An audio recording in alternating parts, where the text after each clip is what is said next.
जय माता दी दोस्तों, कैसे हो आप सब। स्वागत है आपका एक और नई वीडियो में। मैं हूं सौरभ सैनी और आज मैं आपको घुमाने लाया हूं धर्म नगरी कुरुक्षेत्र के सबसे प्रसिद्ध मंदिर मां भद्रकाली मंदिर में। और इस मंदिर की कहानियां बहुत ही रोचक हैं जो इस वीडियो में हम जानने वाले हैं। तो चलिए without wasting any time video शुरू करते हैं और जानते हैं देवी कूप मां भद्रकाली देवी मंदिर की कहानी।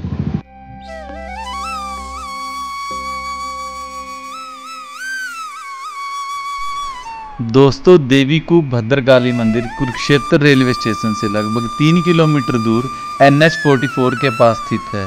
यहाँ तक आप ऑटो रिक्शा या पर्सनल व्हीकल से बड़े आराम से पहुँच सकते हैं। मंदिर में प्रवेश करते ही सबसे पहले हमें दर्शन होते हैं माता के एक सुंदर स्वरूप के।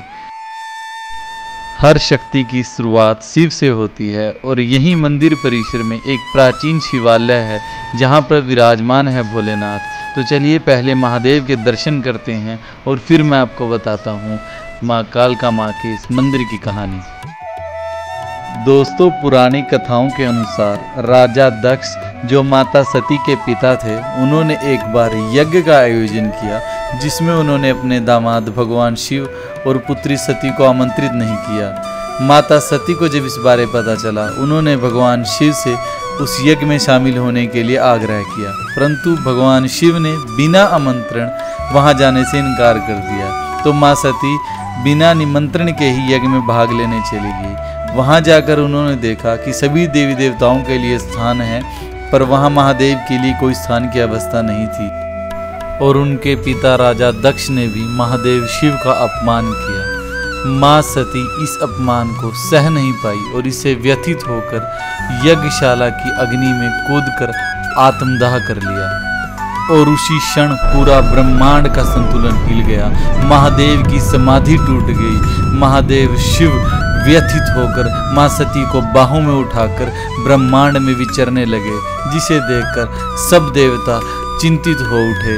भगवान श्री हरि विष्णु भी महादेव की यह स्थिति नहीं देख पाए और उन्होंने अपने सुदर्शन चक्र से माँ सती के शरीर को 52 भागों में विभाजित कर दिया। जहाँ जहाँ माँ सती के अंग गिरे वहाँ 52 शक्तिपीठ स्थापित हुए और इस शक्तिपीठ पर माँ सती का घुटना गिरा था, इसलिए यहाँ पर माता के घुटने के भी आप दर्शन कर सकते हैं।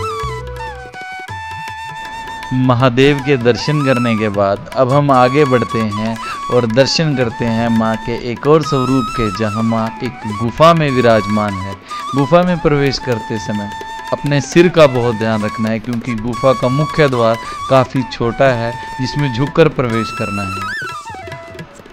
इस गुफा की बनावट शेर के मुंह जैसी है और ऐसी मान्यता है कि इसमें से गुजरने के बाद आपके मन की सारी नेगेटिव सोच खत्म हो जाती है और आपको कुछ नया सा महसूस होता है। गुफा से बाहर आते ही देवी देवताओं की बहुत सुंदर मूर्तियां दिखाई देती हैं। हर मूर्ति के सामने लोग रुकते हैं, हाथ जोड़ते हैं और आगे बढ़ते हैं। हर जगह कुछ बोलने की ज़रूरत ही नहीं पड़ती, क्योंकि माँ सब समझ जाती है किस भावना से आप माँ के दरबार में आए हैं। और अब मैं खड़ा हूँ माँ भद्रकाली के उस मुख्य गर्भगृह के सामने, जहाँ माँ की दिव्य प्रतिमा स्थापित है। यह वही स्थान है जहाँ माँ सती का घुटना गिरा था और आज भी इस मंदिर में उस पवित्र घुटने का प्रतीक चांदी के रूप में स्थापित किया गया है। श्रद्धालु दूर दूर से आते हैं सिर्फ इस स्थान की एक झलक के लिए। माना जाता है कि जो सच्चे मन से यहाँ प्रार्थना करता है, माँ उसकी हर पुकार सुनती है।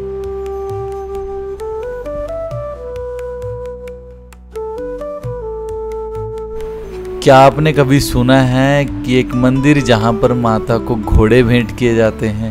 जी हाँ, इस देवी कूप भद्रकाली मंदिर में मन्नत पूरी होने के बाद माँ और इस परंपरा की शुरुआत हुई थी महाभारत काल से।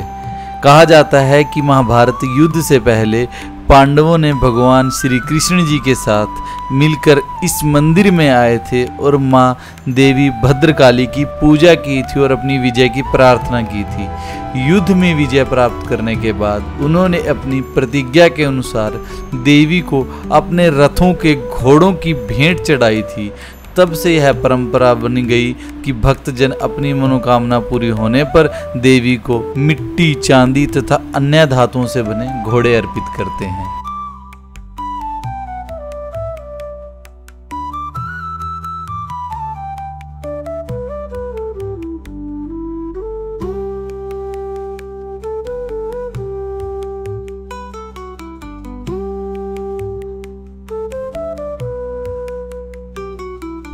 माँ के दर्शन के बाद जब हम बाहर निकलते हैं तो एक दृश्य दिल को छू जाता है। भक्त सिर झुकाए हाथ जोड़े माँ के चरणों में श्रद्धा समर्पित कर रहे हैं। दोस्तों, अगर आपने अभी तक यहाँ के दर्शन नहीं किए हैं तो इस वीडियो को देखने के बाद आपको ज़रूर माँ का बुलावा आएगा। जय माँ भद्रकाली।